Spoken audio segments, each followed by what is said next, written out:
ಶ್ರೀ ಗುರುದೇವ್. ಕಟಕ ರಾಶಿಯವರಿಗೆ ಡಿಸೆಂಬರ್ ತಿಂಗಳಿನಲ್ಲಿ ಏನೆಲ್ಲ ಬದಲಾವಣೆಗಳು ಇದೆ, ಮತ್ತೆ ನಿಮಗೆ ಈ ತಿಂಗಳು ಅದೃಷ್ಟ ಕೈ ಹಿಡಿಯುತ್ತಾ, ಜೊತೆಗೆ ನೀವು ಯಾವ ವಿಷಯದಲ್ಲಿ ಎಚ್ಚರಿಕೆಯಿಂದ ಇರಬೇಕು, ಇದರ ಬಗ್ಗೆ ಸಂಪೂರ್ಣವಾದ ಮಾಹಿತಿಗಳು ಈ ವಿಡಿಯೋದಲ್ಲಿ ತಿಳಿದುಕೊಳ್ಳೋಣ.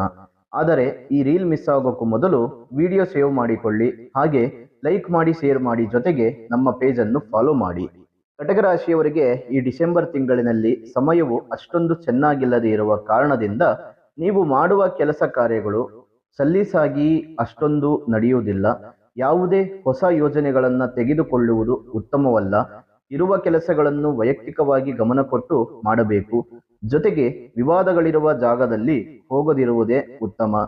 ಇದರಿಂದ ಯಾರೋ ಮಾಡಿದ ತಪ್ಪಿಗೆ ನೀವು ಶಿಕ್ಷೆ ಅನುಭವಿಸಬೇಕಾಗುತ್ತದೆ, ಅಥವಾ ಸಮಸ್ಯೆಗಳನ್ನ ನಿಮ್ಮ ತಲೆಯ ಮೇಲೆ ನೀವೇ ಹಾಕಿಕೊಂಡ ಹಾಗೆ ಆಗುತ್ತದೆ. ಮತ್ತೆ ಇದರ ಬಗ್ಗೆ ಈ ವಿಷಯದಲ್ಲಿ ಸ್ವಲ್ಪ ದೂರ ಇರುವ ಪ್ರಯತ್ನ ಮಾಡಿ. ನಿಮಗೆ ಸಂಬಂಧ ಪಡೆದೇ ಇರುವಂತ ವಿಷಯಗಳಿಗೆ ಹೋಗಲೇಬೇಡಿ.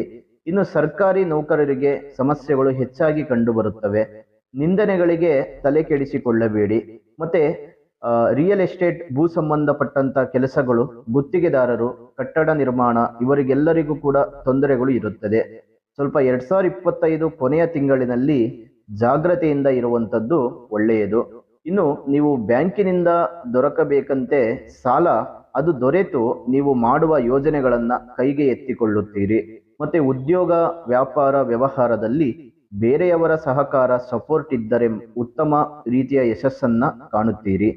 ಜೊತೆಗೆ ಬಂಧುಗಳೊಂದಿಗಿನ ಕಿರಿಕಿರಿ ನೆಮ್ಮದಿ ಹಾಳು ಮಾಡುತ್ತದೆ. ಕುಟುಂಬದ ಮೇಲಿದ್ದ ನಿಯಂತ್ರಣಕ್ಕೆ ಕೈ ತಪ್ಪಿ ಹೋಗುತ್ತದೆ. ಇನ್ನು ನೀವು ನಿಮ್ಮ ಗುರಿ ಮುಟ್ಟುವುದರೊಳಗೆ ಹಲವಾರು ವಿಘ್ನಗಳು ಕಂಡು ಬರುತ್ತದೆ. ಜೊತೆಗೆ ಶತ್ರುಗಳಿಂದ ಒಂದಿಷ್ಟು ಅವಮಾನಗಳು ಉಂಟಾಗುತ್ತವೆ. ಒಟ್ಟಾರೆಯಾಗಿ ಕಟಕ ರಾಶಿಯವರು ಈ ತಿಂಗಳು ಸ್ವಲ್ಪ ಹುಷಾರಾಗಿ ಬ್ಯಾಲೆನ್ಸ್ ಮಾಡಬೇಕಾಗುತ್ತೆ. ಇನ್ನು ಮಹಾವಿಷ್ಣುವಿನ ಆರಾಧನೆ ಮಾಡಿ, ಜೊತೆಗೆ ಶ್ರೀ ಲಕ್ಷ್ಮೀನಾರಾಯಣ ಸ್ತೋತ್ರವನ್ನು ಜಪ ಮಾಡುವುದರಿಂದ ನಿಮಗೆ ಬರುವ ಸಂಕಷ್ಟಗಳಿಗೆ ಪರಿಹಾರಗಳು ಸಿಗುತ್ತೆ. ವೀಕ್ಷಕರೇ, ಇನ್ನಷ್ಟು ಹೆಚ್ಚಿನ ಮಾಹಿತಿಗಾಗಿ ಸ್ಕ್ರೀನ್ ಮೇಲೆ ಕಾಣುತ್ತಿರುವ ಸಂಖ್ಯೆಗೆ ಕರೆ ಮಾಡಿ ನಿಮ್ಮ ಅಪಾಯಿಂಟ್ಮೆಂಟ್ ಬುಕ್ ಮಾಡಿಕೊಳ್ಳಿ.